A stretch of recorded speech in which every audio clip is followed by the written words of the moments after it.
Hello, it is week 3, day 1 of my 9-week challenge. And today I want to talk about admitting that you are wrong. You know, a lot of times when we are in relationships with people, it's hard to admit you're wrong. It's hard. And, we have to challenge ourselves. If you want to have a good relationship or intimate relationship with someone, if you desire marriage, you have to be able to admit when you're wrong. Even if you don't think you were wrong, you have to be able to admit that you were wrong.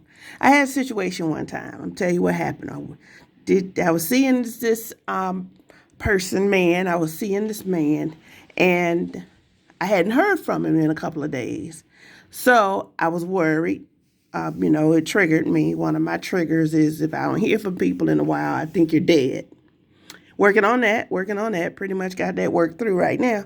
But so I'm thinking something is really wrong with him because I haven't heard from him for a couple of days.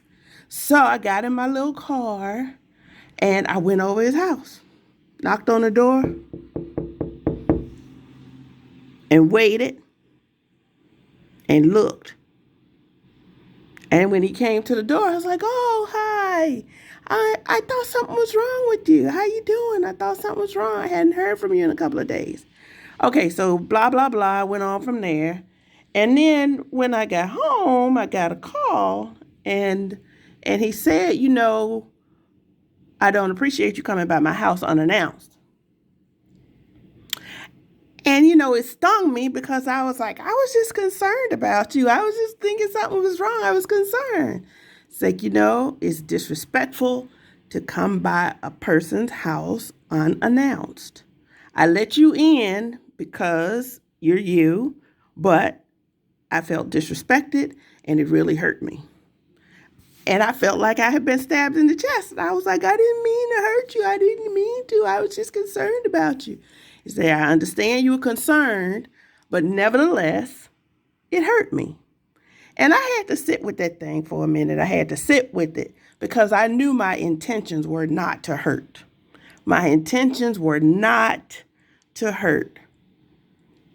But I had to accept the fact that even though my intention was not to hurt, I did. I think that's a profound point. Even though your intentions are not to hurt somebody, you can still hurt them.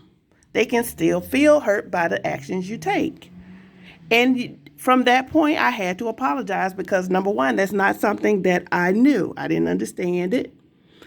But after he explained it to me, I got the light bulb. So even though you don't mean to hurt people, sometimes you do hurt people. And you have to apologize. Even though you didn't mean to hurt them, you still have to apologize and admit you're wrong and correct your behavior. Don't do it again. And I didn't. But I learned a profound lesson that day, one that I continue to teach. So be mindful of needing to apologize, accepting the fact that you're wrong. You can do things that hurt people. Even though you mean well in your heart and you never in your mind meant to hurt them, you still can hurt people. Okay, that's good.